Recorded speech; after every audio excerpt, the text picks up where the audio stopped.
एक बार एक सेठ ने एक शोरूम खोला और एक बुजुर्ग को इनॉग्रेशन के लिए बुलाया। उद्घाटन के बाद जैसा कि होता है कि शोरूम के मालिक ने उन बुजुर्ग की बड़ी इज्जत की। बड़ी इज्जत अफजाई करने के बाद उनको बताया कि देखिए, यहाँ पे 21,000 चीज़ें हैं इस शोरूम में बेचने के लिए। इसमें से आपको जो भी चाहिए, जितनी चाहिए आप ले लीजिए। बुजुर्ग हंसे और बोले कि इनमें से एक भी चीज़ मुझे जीने के लिए ज़रूरी नहीं लगती। मुझे तो इस बात का ताज्जुब होता है, आश्चर्य होता है कि इंसान इन सभी गैर ज़रूरी चीज़ों का इस्तेमाल करता कहाँ है। अब देखिए, एयर फ्रेशनर के बिना किसकी सांस रुक गई? फेस वॉश का इस्तेमाल नहीं किया तो कौन काला हो गया? होम थिएटर लाकर कितने लोग कलाकार बन गए? कंडीशनर से किसके बाल मुलायम और काले हुए हैं? अरे, जो डाइनिंग टेबल यूज करते हैं, क्या उनके घुटने नहीं दुखते? थोड़ा दिमाग पर जोर डालकर याद कीजिए कि हैंड वॉश के बिना आपके किस दादा के पेट में कीड़े हो गए थे। अगर हम डीओ मारकर निकलते हैं तो क्या लोग हमें सूंघने आते हैं?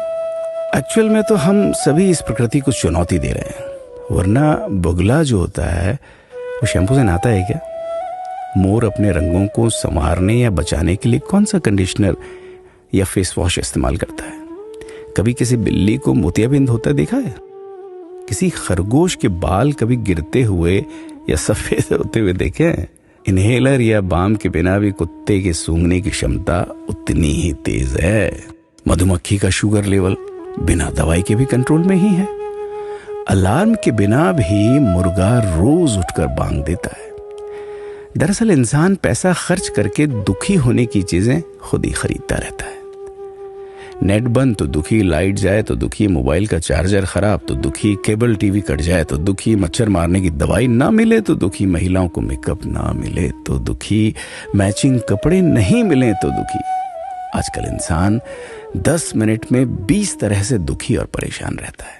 बाकी तो गुड़ की रोटी या प्याज रोटी खाकर हाथों का तकिया बनाकर पीपल के नीचे जो आराम से सो जाता है, उसे दुखी करने के लिए तो फरिश्तों को नीचे आना पड़ता है।